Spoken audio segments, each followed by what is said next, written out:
वन्दे राधिका चरणद्वयं गोपीजनसमायुक्तं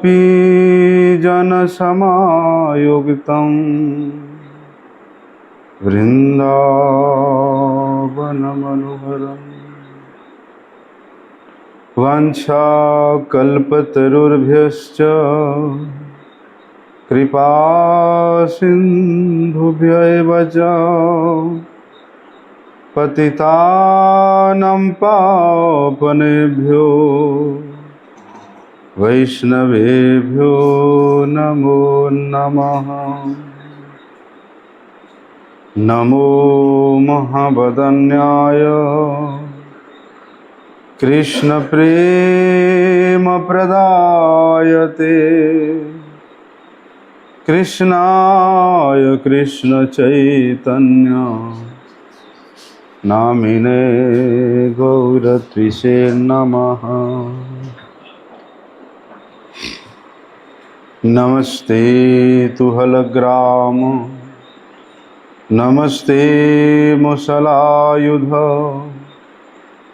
नमस्ते रेवतीकान्त नमस्ते भक्तवत्सल नमस्ते बलिनां श्रेष्ठ नमस्ते धरणिधर प्रलम्बारि नमस्ते तु त्राहि मां कृष्ण पूर्वज।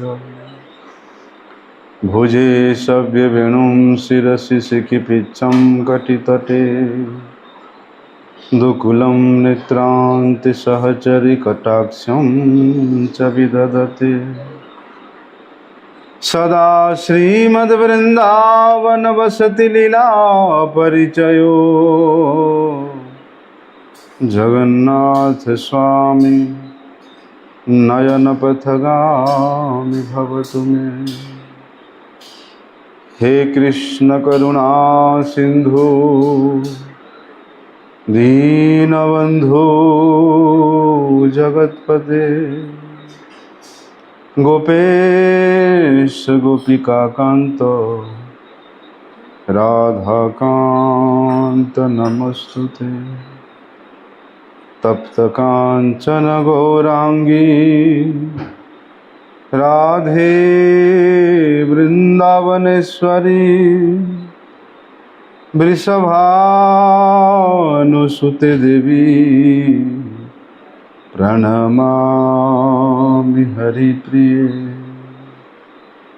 वन्दे नन्दव्रजस्त्रीणां पादरेणुम् अवीक्ष्णशः यासां हरिर्कथोद्गीतं पुनाति भुवनत्रयम्। नारायणं नमस्कृत्यं नरं चैव नरोत्तमं देवीं सरस्वती व्यासं ततो जयमुदीरये। भक्त्या विहीनमपराधलक्ष्ये क्षिप्ताश्च कामादितरङ्गमध्ये कृपामयी त्वां शरणं प्रपन्नं वृन्दे नमस्ते चरणारविन्दं।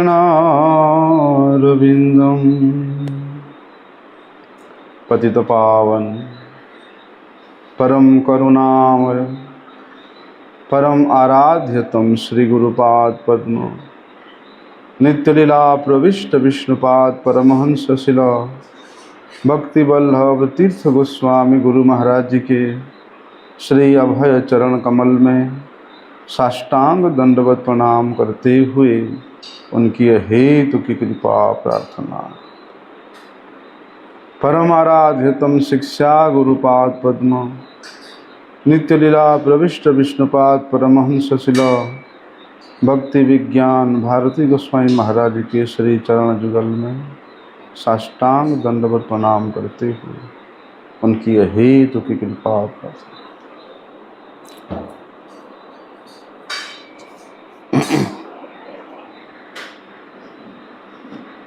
हम लोग श्रीमद् भागवत के द्वितीय स्कंद के प्रथम अध्याय को श्रवण कर रहे हैं। सुखदेव गोस्वामी बड़े सुंदर बात वहाँ परीक्षित महाराज को बता रहे हैं कि जो भगवत ज्ञान, जो भगवत कृपा परंपरा क्रम के अनुसार प्राप्त महान संतों के द्वारा गाया जाता है, उसी को श्रवण करके, उसी को अनुकीर्तन करके या उसी को ही मनन करके वास्तव में जीव का परम कल्याण साधन होता है।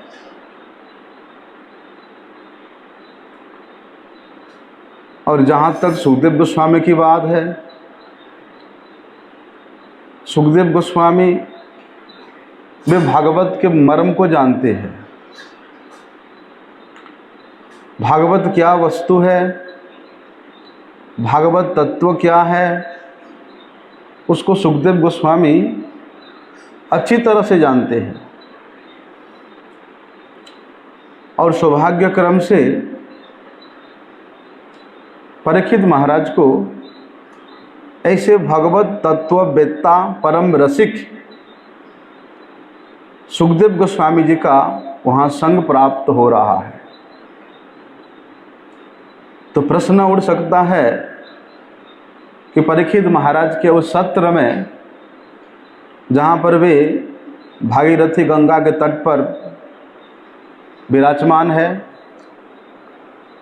और इस ब्रह्मांड के जितने भी श्रेष्ठ श्रेष्ठ ऋषि मुनि हैं वे सब वहाँ विराजमान है। वेदव्यास मुनि विराजमान है, नारद गोस्वामी विराजमान है, पराशर मुनि विराजमान है, परशुराम जी विराजमान है। जितने बड़े बड़े ऋषि मुनियों का नाम आप लोगों ने श्रवण किया सभी वहाँ विराजमान है। तो क्या वे भगवत तत्ववेत्ता नहीं है? क्या वे भगवत रस को नहीं जानते हैं? सुखदेव गोस्वामी वे तो अभी 16 वर्ष के एक बालक है, उनको भगवत तत्व का संपूर्ण ज्ञान हो गया, लेकिन उनके कितने पूर्वज हुए उनको ज्ञान नहीं है। तो इस बात की पुष्टि स्वयं भगवान शिव जी करते हैं कि ये भागवत तत्व मैं जानता हूँ और सुखदेव जानता है, और जिन्होंने भागवत को रचना किया वेदव्यास मुनि, वे जानते या नहीं जानते इसमें संशय है। तो लो, तो वैसे भगवत तत्ववेत्ता सुखदेव गोस्वामी जी का परम सौभाग्य क्रम से परीक्षित महाराज को संग प्राप्त हो रहा है। और वे सुखदेव गोस्वामी परीक्षित महाराज के प्रश्न का उत्तर, कैसा प्रश्न कि हे प्रभु, ये संसार में जितने भी जीव है उन सब का परम कल्याण का क्या साधन है? और दूसरा जो म्रियमाण है, जो मृत्यु के सम्मुख खड़ा हुआ है, उसके कल्याण कैसे हो सकता है? तो इसके उत्तर में हम लोग पीछे कई दिनों से श्रवण किया। आगे से सुखदेव गोस्वामी कहते हैं कि एतत् निर्विद्यमानानाम इच्छताम अकुतो भयम योगिनाम नृप निर्णितम हरेर नामानो कीर्तनम। कि हे महाराज परीक्षित, आपने जो प्रश्न किया वो केवल आपके लिए नहीं है, समस्त संसार के जीवों के परम कल्याणार्थ है।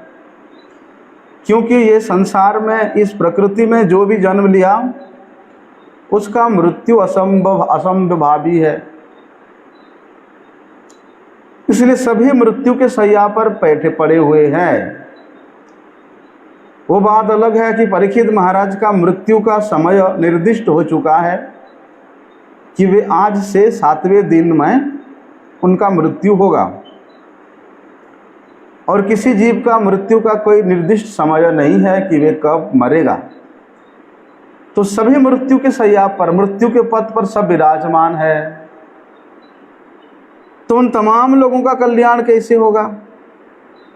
तो परीक्षित महाराज वहां बताते हैं कि एतद निर्विद्यमानानाम इच्छताम अकुतो भयम, कि संसार में जो व्यक्ति शरीर को मैं और शरीर संबंधी वस्तुओं को मेरा समझ करके इसमें प्रबल रूप से आसक्त होता है, तो उन संसार आसक्त व्यक्ति का कर्तव्य यही होना चाहिए कि वे अपना तमाम आसक्तियों को त्याग दे, छोड़ दे।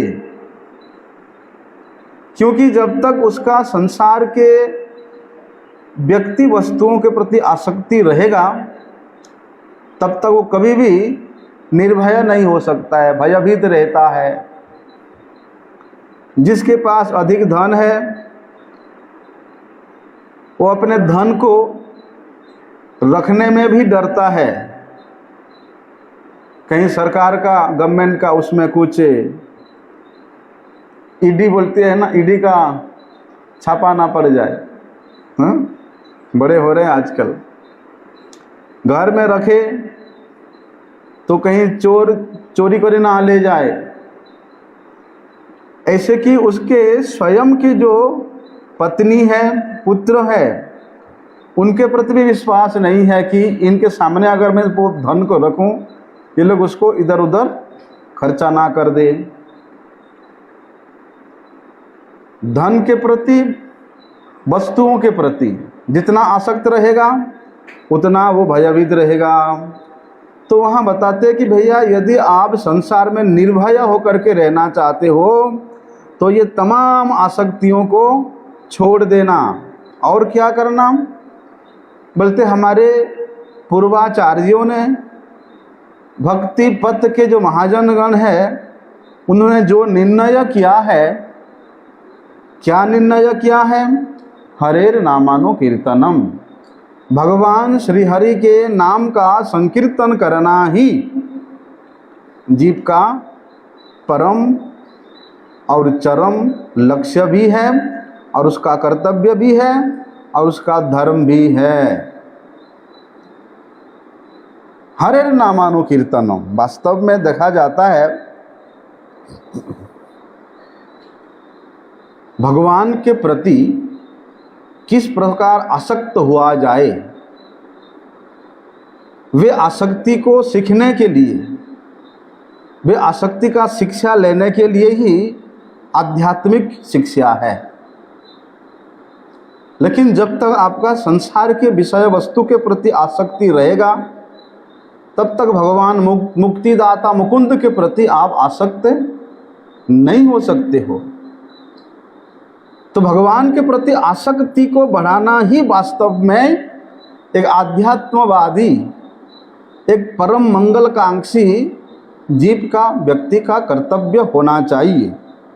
अनेक प्रकार के लोग संसार में है और सभी यहाँ सफलता प्राप्त करना चाहते हैं, चाहे वो कर्मी अपने कर्म के मार्ग पे, योगी अपने योग के मार्ग पे, तपस्वी अपने तप के मार्ग पे, योगी अपने योग के मार्ग पे, वे सफलता प्राप्त करना चाहते हैं। सभी कुछ, ना केवल मनुष्य, एक चींटी से लेकर, छोटे से लेकर बड़े से हाथी पर्यंत जितने भी पशु भी हैं, वे भी अपने सफलता प्राप्त करना चाहते हैं।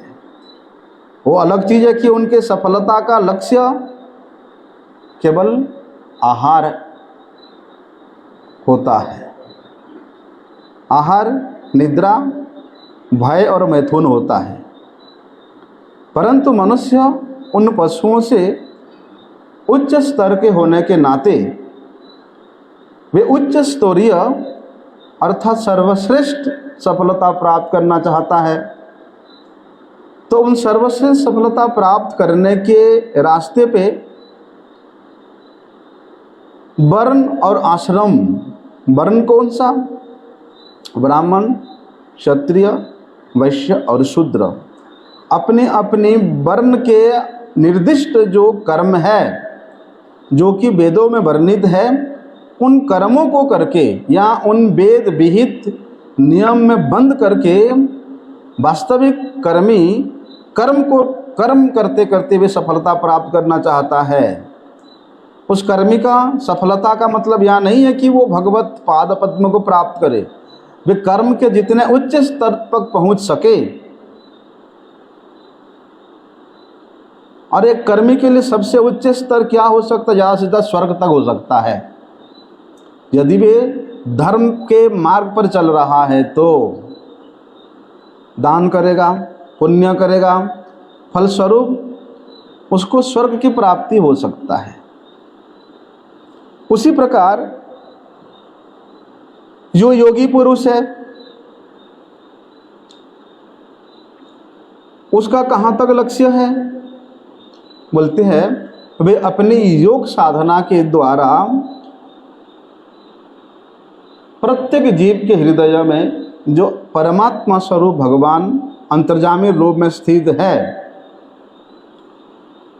उनके जो आभास स्वरूप ब्रह्म, उन ब्रह्म को प्राप्त करने तक उसका सफलता होती है। ठीक उसी प्रकार एक भक्त का, एक निष्किंचन भगवत भक्त का क्या सफलता होना चाहिए? जो भक्त की अपने लिए नहीं जीता, अपने लिए उसका जीने का मतलब नहीं है, वे जीता है तो केवल भगवान के लिए, अर्थात उसके प्रत्येक क्रिया केवल भगवत प्रसन्नता के लिए होता है। इसलिए 24 घंटा में से 24 घंटा वे भगवत भक्त क्या करते हैं? भगवान को तुष्ट करने में लगे रहते हैं। और बोलते हैं जो भगवान का भक्त होता है वो भैया इस स्थिति में होता है कि वो कभी भी ये संसार के भौतिक जो भोग विलास है, ना तो उसको उस भोग को प्राप्त करने के लिए प्रार्थना करता है और ना उससे छुटकारा पाने के लिए इच्छा करता है, क्योंकि उसका इच्छा स्वयं का कोई इच्छा नहीं होता है, भगवान का इच्छा के अनुसार ही वे चलता है। ऐसे कई उदाहरण उन महान महान भक्तों के जीवन में हम लोगों को सुनने को मिलता है। प्रहलाद महाराज साक्षात भगवत साक्षात्कार हुआ, भगवान उनके सम्मुख विराजमान हुए, भगवान अपनी गोद में बिठा करके बड़े वात्सल्य प्रेम किया प्रहलाद जी को। अब ये होना चाहिए था ना कि अब तो भैया अपने नित्य धाम में ले जाओ, लेकिन भगवान का इच्छा था कि प्रहलाद महाराज उसके पिता का जो शासन है वहाँ विराजमान होकर के वे शासन करें। ध्रुव जी का चरित्र देख लो, भगवान का इच्छा हुआ कि ध्रुव जी अपने पिता के सिंहासन पर विराजमान हुए शासन करें। इसलिए भक्त अपनी इच्छा के द्वारा कभी परिचालित नहीं होता, वे भगवत इच्छा से ही अपने जीवन को चलाता है। यदि भगवान इच्छा करे कि उसको संसार के भोग में, संसार के इस भौतिक सुख में रहना है तो भक्त मना नहीं करता कि भगवान आपका इच्छा है। और देखो सुदामा विप्र कभी नहीं चाहते थे सुदामा जी कि ऐसा मेरा सुंदर मकान हो, हैं, धन धान्य से परिपूर्ण हो, दास दासियां हो, राजा के मापी जीवन हो, कभी नहीं चाहते थे। लेकिन भगवान का इच्छा हुआ कि सुदामा जी बहुत हो गया, सूखे चावल और वो मुड़मुड़ा खा के बहुत जिंदगी बिता दिया, अब तो थोड़ा आराम करो। भगवान का इच्छा हुआ। लेकिन सुदामा जी वो इस प्रकार थे कि भगवान के द्वारा प्रदत्त जो राज्य लक्ष्मी था वे उसका लेस मात्र भी भोग नहीं किया। वो अपने पत्नी को, अपने बच्चों को, अपने उस मोहल्ले वालों को, अपने गांव वालों को सब सुख सुविधा प्रदान किया, लेकिन वे जा कर के और पुराने वाले कुटिया में ही रहे, वहीं जिंदगी बिताया। इसलिए भगवान का इच्छा है कि मेरा भक्त भी थोड़ा सा सुख सुविधा में रहे। एक तरह तो भगवान कहते हैं कि भैया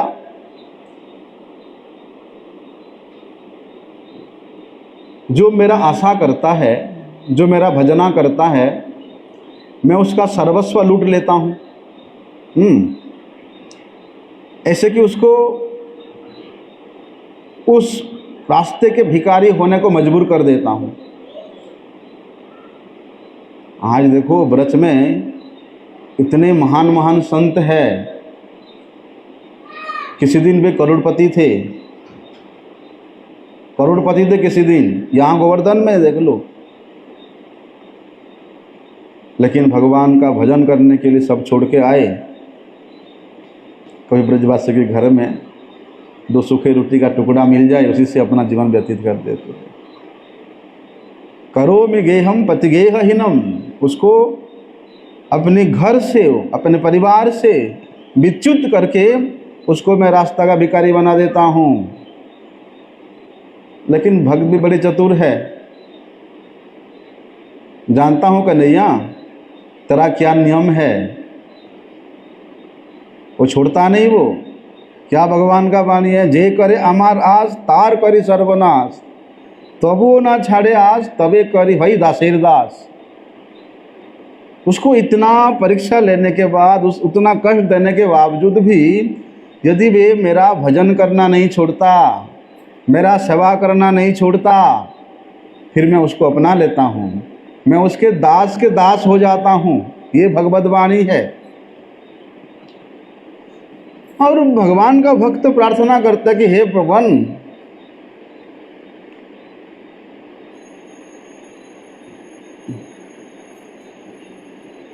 मुझे स्वर्ग की कोई आशा नहीं है, ना तो मुझे इस भूमंडल का शासक बनना है, ना ब्रह्मलोक के अधिकारी बनना है, ना पाताल लोक का मुझे शासक बनना है। मुझे किसी प्रकार के योग की सिद्धि, अनिमा लघिमा, कोई अष्ट सिद्धि में से कुछ नहीं चाहिए। मुझे तो केवल प्रभु आपके परम प्रिय जो रसिक जन है उनका संग प्राप्त होता है। भक्त केवल एक ही इच्छा होता है, वह इच्छा को भगवान प्रतिबंधित नहीं कर सकते। और भगवान कहते हैं इस बात को कि यदि मैं मेरे भक्त को उन तमाम सुविधाएं प्रदान भी करूं, अरे इस जगत के सुख सुविधा तो छोड़ो, भगवान यहाँ तक कहते हैं कि सालोक्य साष्ट सामीप्य सारूपेकत्व अप्युत दीयमानम न गिनन्ति बिना मत सेवनम जनाः। जो मुक्तियां हैं, 6 प्रकार के मुक्तियां, भगवान के जैसा रूप प्राप्त करना, भगवत लोक में वास करना, भगवान के जैसा ऐश्वर्य प्राप्त करना है। अगर मैं मेरे भक्त को देता भी हूं तो मेरे भक्त उसको, एक तरह तो भैया तुम बोलते हो मैं बड़े बड़े मुक्ति प्रदान कर देता हूं, बड़े बड़े पद प्रतिष्ठा कर देता हूं, दूसरे तरफ बोलते हो कि रास्ते का भिखारी बना देता हूं। अब तेरे कौन सी बात को विश्वास करें? भगवत प्रदत्त वो प्रतिष्ठा में यदि भक्त रहते हुए थोड़ा सा भी उसमें अहंकार करता है, अभिमान करता है, जिस प्रकार लोहार होता है, लोहार, वो क्या करता है, लोहे को गर्म करता है। जब वो लाल हो जाता है उसको अच्छी तरह से हथौड़ी में ठुकाई करता है, फिर पानी में डाल के ठंडा करता है, फिर गर्म करता है, फिर लाल हो गए फिर ठुकाई करता है। ये प्रोसेस उसका बार बार चलता है, तब जा कर के उस लोहे के टुकड़े को वो एक आकार देता है। उसी प्रकार भगवान भी ठुकाई करते हैं भक्त का, कभी स्वर्गे कभी नरके, कभी भोगे कभी विलास, कभी स्वर्ग में कभी नरक में, कभी भोग में, कभी विलास में प्रताड़ित करके उसको पतित करके उसको एकदम खारा सोना बनाते हैं। इसलिए भगवान भगवत प्रदत्त समझ करके वो ग्रहण करता है। अब देखो भैया, अरे बैरागी हुआ है, अब ठाकुर जी को यहाँ कितने प्रकार का भोग लगता है, हैं? सारे प्रसाद भक्तों को मिलता है, हैं?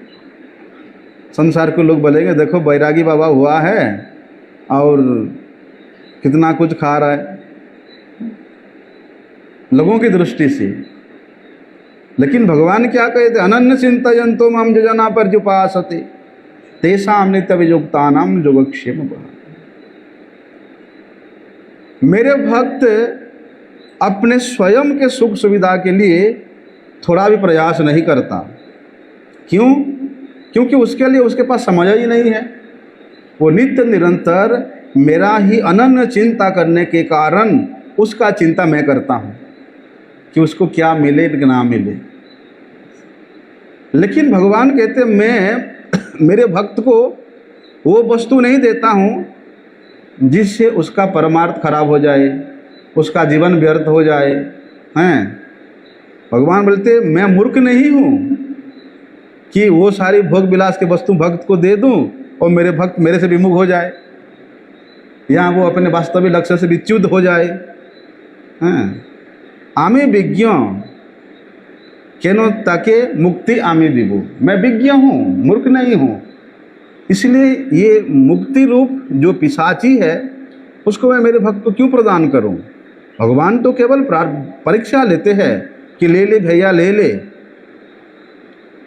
लेकिन जो वास्तविक भगवत भक्ति है भगवान उसको छुपा करके रखते हैं। और भक्त कोई भगवत छुपा हुआ वस्तु को ही चाहता है। प्रभु नहीं चाहिए मुझे ये सब संसार की भोग विलास, आपने जो वस्तु को छुपा करके रखा है भगवत भक्ति वो मुझे प्रदान करो। और कौन है वो? भगवत भक्ति का जो स्वरूप है वो है हमारे गुरुजन। गुरुजन ही वे भगवत भक्ति हमको प्रदान कर सकते हैं। वे वैष्णव जन, वे गुरुजन, वे भगवत रसिक जन ही भगवान के छुपा हुआ वस्तु है। उनको जो भगवान प्रेरण करते हैं संपूर्ण कृपा शक्ति संचारित करके, वे आचार्य गण ही हमको वे भगवत भक्ति प्रदान कर सकते हैं। इसलिए भक्त का संपूर्ण चेष्टा भगवान को तुष्ट करने के लिए होता है।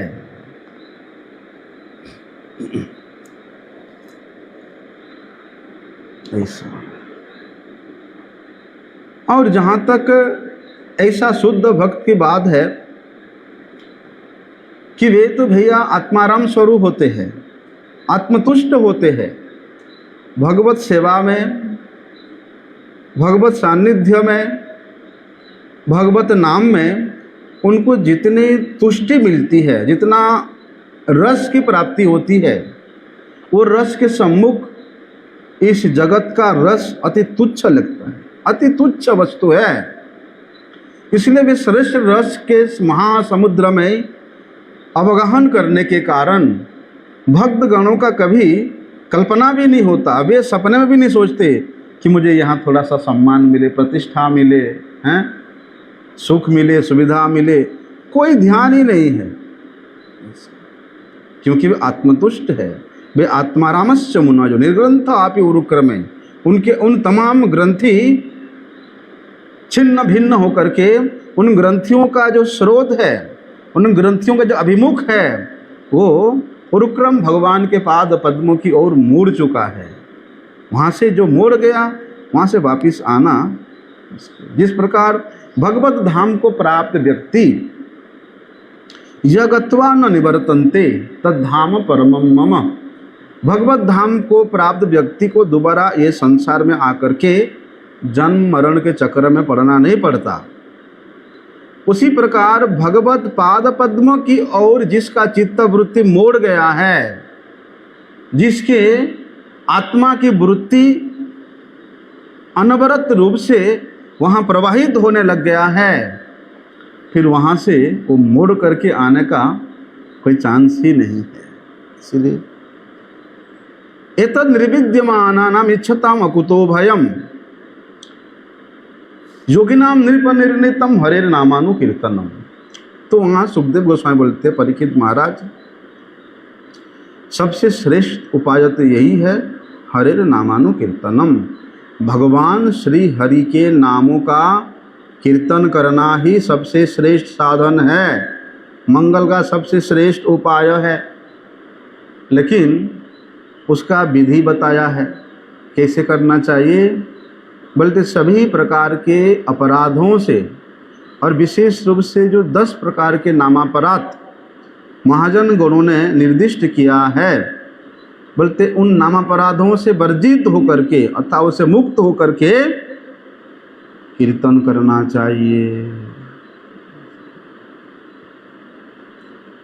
यदि व्यक्ति निरपराध होकर के भगवान के नाम का कीर्तन करता है,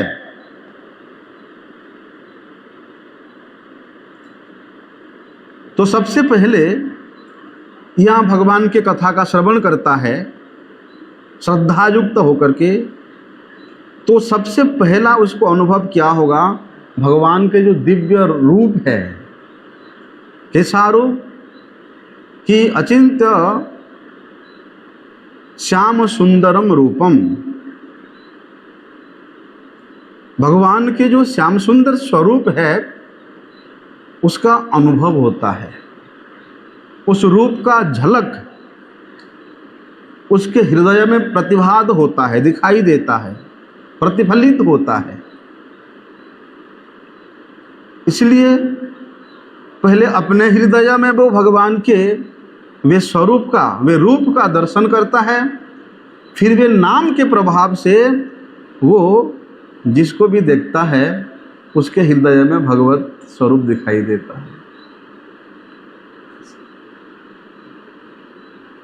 श्रीमन महाप्रभु जी ने श्री नित्यानंद प्रभु और श्री हरिदास ठाकुर जी को निर्देश दिया था कि जारे देखो तारे कहो कृष्ण उपदेश। और नित्यानंद प्रभु वे तो साक्षात बलराम है, हरिदास ठाकुर वे तो साक्षात प्रहलाद महाराज का ही अवतार है, लेकिन उन्होंने इस जगत में अवतरित हुए हैं सिर्फ इसीलिए अनजान के मापी श्रीमन महाप्रभु जी के उस रस आस्वादन में उनको सहायक करना। और महाप्रभु जी की जो इच्छा है वो प्रेम रस को इस जगत के जीवों को बांटना, प्रदान करना।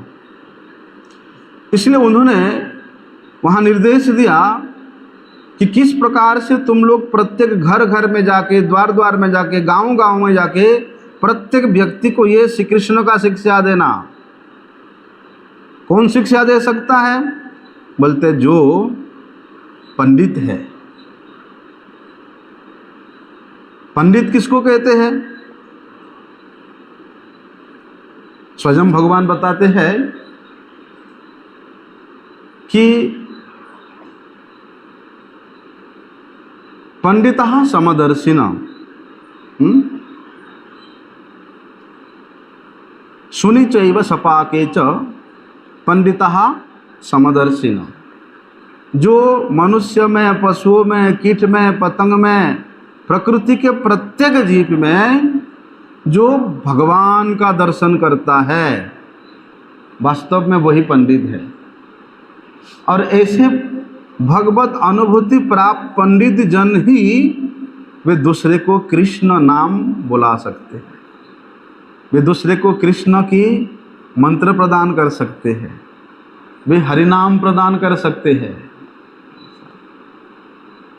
और उनको साक्षात भगवान कहते आचार्यम माम विजानीयात्, भाई कोई साधारण व्यक्ति नहीं है, मैं ही स्वयं आचार्य के रूप में अवतीर्ण होकर के ये शिक्षा देता हूँ कि भैया जिस प्रकार सभी जीवों के हृदय में भगवत अनुभूति को, भगवत दर्शन को, भगवत रूप को अनुभव करके उस व्यक्ति के प्रति, उस जीव के प्रति उस प्रकार के कृष्ण का शिक्षा प्रदान किया जा सकता है।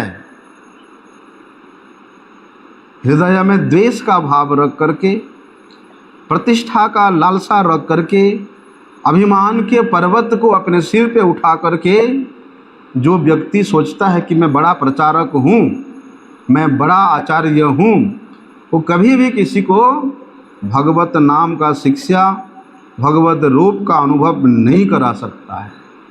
इसलिए जारे देखो तारे कहो कृष्ण उपदेश, तभी वो उपदेश कर सकता है जो वे सर्वत्र कृष्ण दर्शन करता है।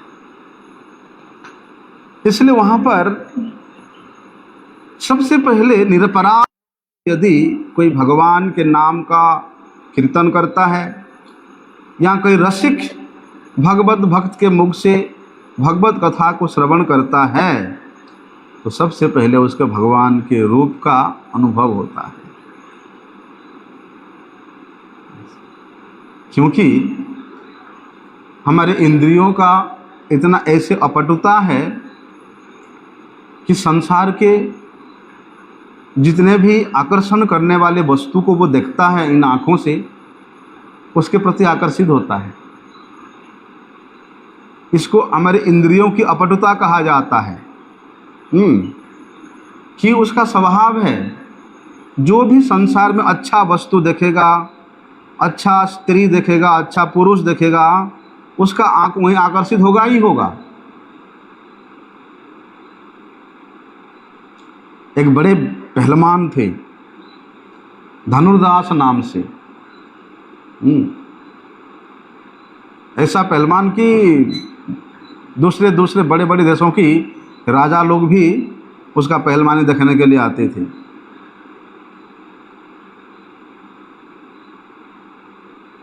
वो पहलवान धनुर्दास अपने पत्नी के प्रति इतना आसक्त था क्योंकि उसकी पत्नी बहुत सुंदर थी उसके हिसाब से। तो पत्नी को अगर वो 1 मिनट भी नहीं देखता तो वो नहीं रह पाता। कहीं जाता तो पत्नी को लेकर के जाता क्योंकि उसको देखे बिना नहीं रह सकता है। और जब रास्ते में चलता है कैसे चलेगा, उसके पत्नी आ रहा है और वो पीछे को चलेगा ऐसे, अच्छा पत्नी को देख देख के, और वो खुद पीछे चल रहा है। ऐसा तो बड़ी लंबा ये कथा है, प्रसंग हमारा वो नहीं है। जो भी है उनको भगवान श्री रामानुजाचार्य जी का कृपा प्राप्त हुआ। उन्होंने उसको बुलाया कि भाई तुम ऐसे क्यों चलते हो। बोलते स्वामी जी मैं मेरी पत्नी को देखे बिना नहीं रह सकता हूँ, वो इतनी सुंदर है, संसार में सबसे वही सुंदर है उसके लिए। तो रामानुजाचार्य बोलते हैं तुमने कभी भगवान के रूप का दर्शन नहीं किया, इसलिए ये हड्डी मांस से आवृत उस मांस पिंडुला के प्रति तुम इतना आसक्त हो। जो भी है भैया, संत का दर्शन मिला, संत का आलापन, संत के साथ आलापन करने को मिला तो उसका मन थोड़ा पवित्र हुआ। उसका मन हुआ कि मेरे पत्नी से भी सुंदर ऐसा क्या स्वरूप है, उसका देखने का इच्छा हुआ। और वे बार बार रामानुजाचार्य के पास जाने लगा कि भगवान स्वामी जी मुझे दर्शन कराइए, कौन है अधिक रूपवान। तो रामानुजाचार्य जी ने कृपा करके उनको भगवान के नख के, भगवान बद्रनाथ के नख के अग्रभाग का दर्शन कराया। अभी तो संपूर्ण रूप का दर्शन नहीं किया, उनके चरणों की उंगली के नख के अग्रभाग का दर्शन कराया। बस छूट गया उसका पत्नी, परिवार, पहलवानी सब छूट गया, बाबा जी बन गया वो।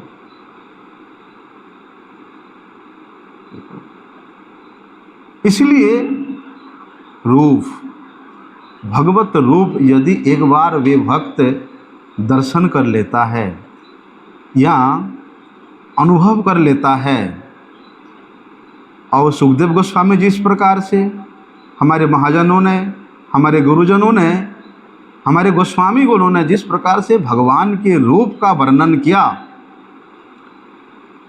उस रूप का यदि कहीं झलक भी मिल जाए, सपने में भी झलक आ जाए हैं, फिर तो वो जो नाम निरपराध होकर जो कर रहा है, वो नाम उसको वहाँ से रस का आस्वादन कर रहे हैं, रूप माधुरी का आस्वादन कराने लग जाएगा। ये नाम जो है ये पात्र है, उस पात्र में वो पात्र जितना स्पष्ट होगा, जितना पवित्र होगा, वहाँ भगवत रस की माधुरी उतना ही आस्वादनीय होगा। इसलिए हमेशा निरपराध होकर के एतद् विद्यमानानां इच्छताम कुतो भयम्, हरेर नामानुकीर्तनम, हरिनाम को ही सर्वश्रेष्ठ उपाय के रूप में वहाँ सुखदेव गोस्वामी जी वर्णन करते हैं। धीरे धीरे भगवान का तो नाम का, भगवान के रूप का अनुभव होने लग गया। धीरे धीरे उसके गुण के प्रति, पहले आंकना रूप को प्रति जाता है। अभी भैया शादी किया, बड़े सुंदर स्त्री लेकर के आया, ज़्यादा व्यवहार तो नहीं किया, वार्तालाप तो नहीं किया, लेकिन उसके अंदर क्या क्या गुण है क्या पता। जब उसके साथ रहेगा 2-4 महीना तो पता चलेगा। रूप तो बड़े सुंदर है, गुण कैसा है? हा? तो संग के प्रभाव से गुण प्रकाशित होता है। संग के प्रभाव से गुण प्रकाशित होता है। और जब ये भगवान के नाम का संग करेगा, भगवान के रूप का चिंतन करेगा, तो भगवान का जो गुण है उसके हृदय में प्रकाशित होगा, भगवत कीर्ति प्रकाशित होगा। गुण के साथ तो भगवत लीलाएं उसको स्फुरित होने लगता है। भगवत लीलाओं के विषय में उसको लोभ जागरित होगा। और जिस दिन भगवान के लीलाओं के प्रति, भगवान के धाम के प्रति उसका लोभ हो गया, उसका जीवन तो भैया सफल हो गया। क्योंकि ये ऐसा लोभ है, ये कभी ख़त्म होने वाला नहीं है। उत्तरोत्तर ये जितना लालायित होता रहेगा, लालसायुक्त होता रहेगा, ये उतना ही बढ़ता रहेगा। कहीं इसका समाप्ति नहीं है। अगाध समुद्र है भगवान के उस गुण का, उस कीर्ति का, उस लीलाओं का। तो ये जो विधि हमारे आचार्य गणों ने बताया है, ये केवल उन भक्ति को प्राप्त करके सफल हुए मनुष्यों के लिए नहीं है, बल्कि उन सभी लोगों के लिए है जिन्होंने अपना मंगल चाहते हैं, जो अपना कल्याण चाहते हैं, जो कि संसार के प्रति आसक्त भी है, उसके लिए भी यही विधि है कि वे भगवान के नाम का निरपराध होकर के कीर्तन करे। ये भगवत तत्ववेत्ता परम रसिक श्री सुखदेव गोस्वामी जी का मत है, उनके द्वारा बताया गया विधि है। इसलिए ये विधि को आप कभी खंडन नहीं कर सकते हो।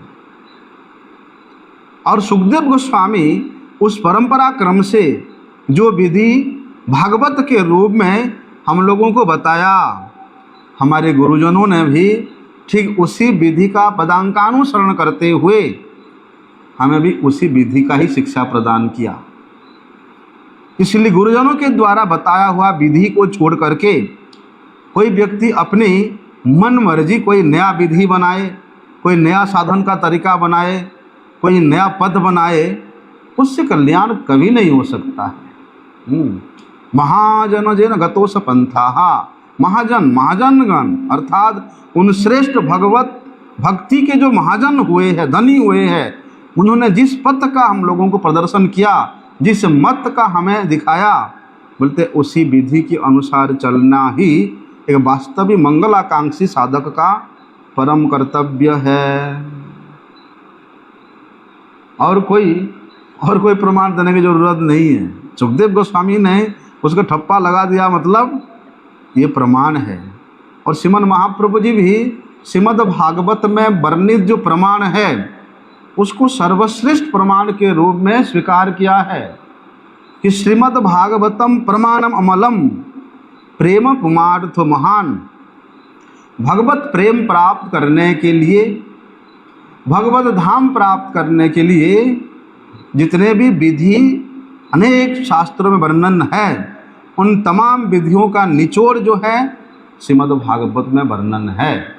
इसलिए श्रीमद् भागवत जिसको संस्तुति दे दिया है, श्रीमद् भागवत जिसको प्रमाण स्वरूप उद्दिष्ट निर्दिष्ट किया है, श्री चैतन्य महाप्रभु मतमिदम, श्रीमद् महाप्रभु जी का यही मत है। इससे श्रेष्ठ और कुछ हो ही नहीं सकता है।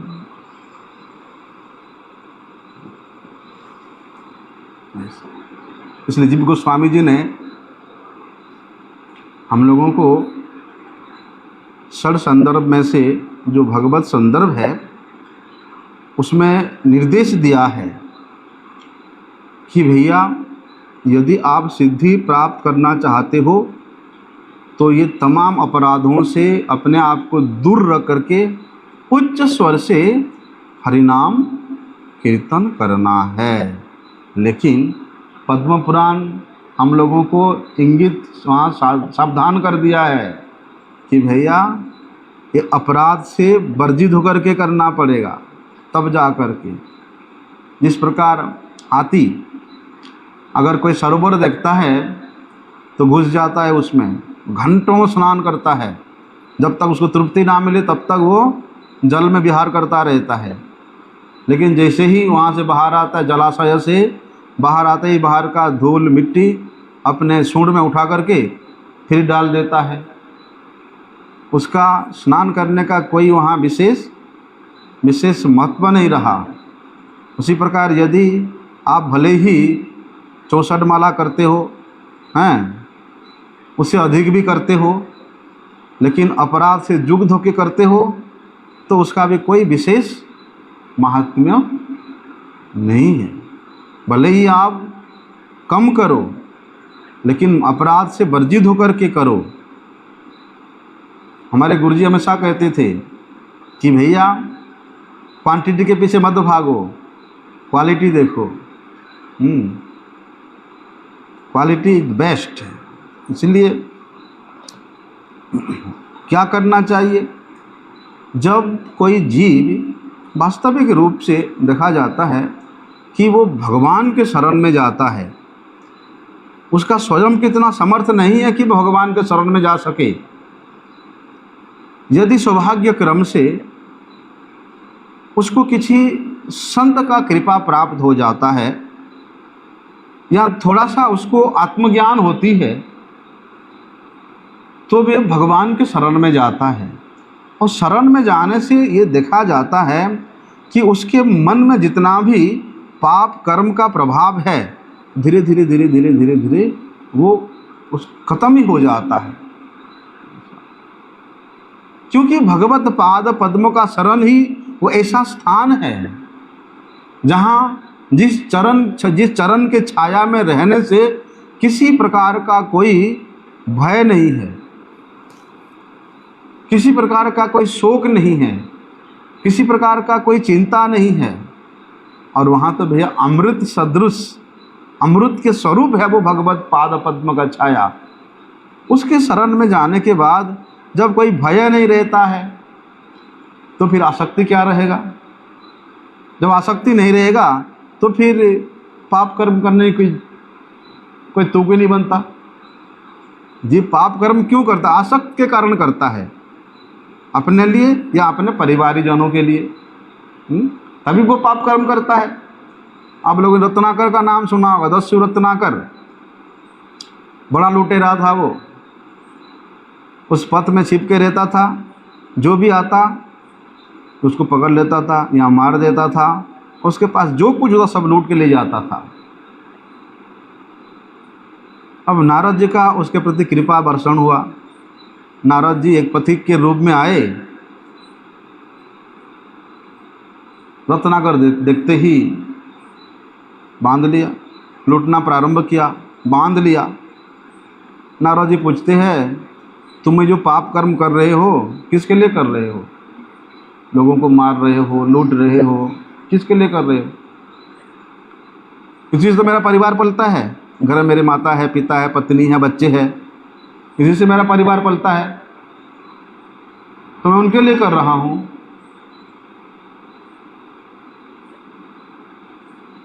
नारद जी बोलते हैं, नहीं नहीं, तुम पाप कर्म जो कर रहे हो अपने लिए कर रहे हो। पूछ के आओ जाओ उनको, और लोग तुम्हारे पाप के भागी होंगे क्या? नारद जी को पेड़ में बांध करके जा करके घर में पूछ के आता है, माता पिता से पूछता है, मैं जो वहाँ लूटपाट करता हूँ, मर्डर करता हूँ, वो तो पाप का काम है, तो उसमें आप लोग भागीदार हो? तो बोलते नहीं, हम क्यों होंगे भैया, तू कर रहा है, तेरा कर्तव्य है हमको पालन करना, लेकिन तू पाप कर्म कर रहा है तो हमें क्या लेना देना है, तू ही भोगेगा। पत्नी भी यही बात बोलते, बच्चे भी यही बात बोलते हैं।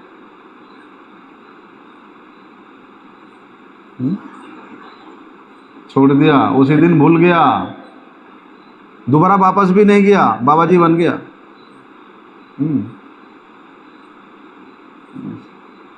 इसलिए जीव पाप कर्म आसक्ति के कारण, क्योंकि उसका परिवार के प्रति आसक्ति है, और जब भगवत पाद पद्म में शरण लेने के बाद आसक्ति ही खत्म हो जाता है तो वहाँ पाप की कोई क्रिया रहती ही नहीं है। इसलिए पाप कर्मों के प्रभावों से अगर उबरना चाहते हो तो एकमात्र स्थान है भगवान के शरण में चले जाओ, भगवान के नाम का शरण ले लो, भगवान के धाम का शरण ले लो, भगवान के भक्तों का शरण ले लो, हैं? लेकिन निरपराध होकर के रहना पड़ेगा, अपराध से अपने आप को दूर रहना पड़ेगा, रखना पड़ेगा।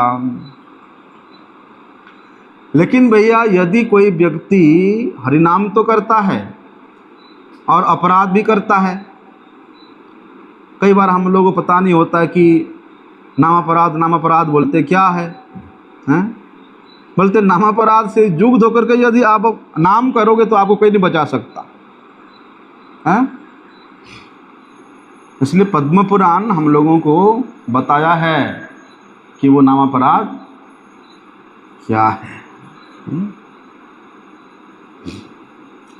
कभी भी किसी भगवान के भक्त के प्रति अश्रद्धा नहीं रखना, अर्थात कभी भी ऐसे भक्त का निंदा मत करो जो अपने आप को भगवान के पाद पदों में बेच दिया है। सपने में भी नहीं करना। यदि भगवान के भक्तों का निंदा करोगे तो भगवान कथम सहेतोपयामः, भगवान कभी सहन नहीं करते अपने भक्त का निंदा, उसके सकुल नष्ट कर देते हैं निंदा करने वाला का। हमारे गुरुजी बड़े भोले वाला बाबा, हैं? बड़े भोले बाबा, वहाँ पर गुवाहाटी में पहले तो ऐसे ही था, छोटा छोटा मठ था, मठ नहीं बना था, बनने का तैयारियां चल रहा था। पहले तो लोग कुएं से पानी उठाते थे, तो एक कुआं था, जो कुआं का पानी मठ वाला भी व्यवहार करता था और उसके बगल में रहने वाला जो मकान मालिक है वो भी व्यवहार करता था। तो गुरुजी पानी उठाने के लिए गए और भैया बाल्टी में रस्सी बांध के वो खिड़खिड़ी में से खींचना पड़ता है, हैं? दोनों साइड में वो गोल गोल सा लगा होता ना, उधर से भी आदमी खींच सकता है, इधर से भी खींच सकता है। तो गुरुजी जानते थे कि वो माताजी आ रही है और वो तो उसके स्वभाव ही है लोगों से लड़ाई झगड़ा करना, इसलिए गुरुजी जल्दी जल्दी खींच करके ले करके आना चाहते थे और उसी समय उसने भी अपना बाल्टी दूसरी तरफ से डाल दिया। तो गुरुजी के बाल्टी का जो पानी है जल्दी की हड़बड़ी के चक्कर में 2-4 बूंद उसके बाल्टी में गिर गया। अरे राम राम, आकाश पाताल एक कर दिया। जितने गालियाँ वो जानती थी औरत उतने गालियाँ दे दिया गुरुजी को, ज़ोर ज़ोर से चिल्ला चिल्ला करके। परम गुरुजी बाहर आ गए, देखते हैं कि कौन चिल्ला रहा है। गुरुजी चुपचाप ऐसा। गुरुजी सोचते हैं मैं ही अपराधी हूँ, हैं? एकदम शांत चित्त सिर नीचे करके गुरुजी मठ में आ गए। परम गुरुजी उनको पूछे क्या हुआ? गुरुजी चुपचाप। वो चिल्ला रहे, गालियाँ दे रही है। 6 महीना के अंदर में उसके सब वंश नष्ट हो गया वो औरत के। कथम सहित साधु निंदाम, भगवान सब कुछ सहन कर सकते हैं लेकिन अपने भक्त के निंदा को भगवान कभी भी नहीं सहन कर सकते। इसलिए 10 नाम अपराध में से ये साधु निंदा, वैष्णव निंदा, भक्त निंदा सबसे पहला अपराध, श्रेष्ठ अपराध है। इसलिए कभी भी किसी भक्त को कलंकित मत करो। भाई कली युग है, दोष दृष्टि करना, दोष दृष्टि में देखना हर मनुष्य का कर्तव्य है। व्यक्ति कितना भी गुणी हो, हैं, कितना भी गुणी हो, उसमें दोष देखना उस कली युग के जीव का कर्तव्य है। गुण नहीं देखेगा। अरे जिन साधुओं का दर्शन करने के लिए, जिन साधुओं के चरणों की रज को अपने मस्तक पे धारण करने के लिए भगवान उन साधुओं के पीछे पीछे भागते हैं। अनुब्रजाम्यहं सर्वम पोये तो अनुसुष्मा। अनुब्रजाम मतलब मैं उन भक्तों के पीछे पीछे इसलिए जाता हूँ कि उनके चरणों की धूल मेरे शीश, मेरे माथे पे लग जाए।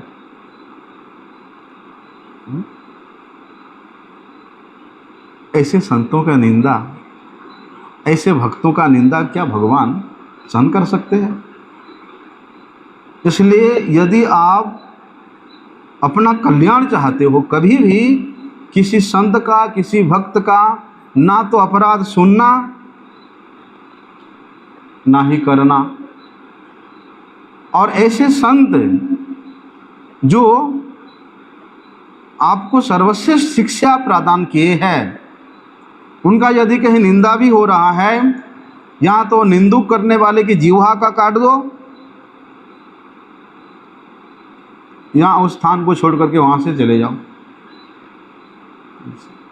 ये शास्त्र का निर्देश है। तो 10 नाम अपराध के विषय में हमारे गोस्वामी गौरव ने उसको विस्तार से वर्णन किया है, लेकिन हमारा टॉपिक यहाँ चल रहा है श्रीमद् भागवतम। फिर भी इसको हम थोड़ा थोड़ा करके कल सुनेंगे। आज के लिए वंशा कल्पतरुभ्यश्च कृपा सिंधु पतितानां पावनेभ्यो वैष्णवेभ्यो नमः।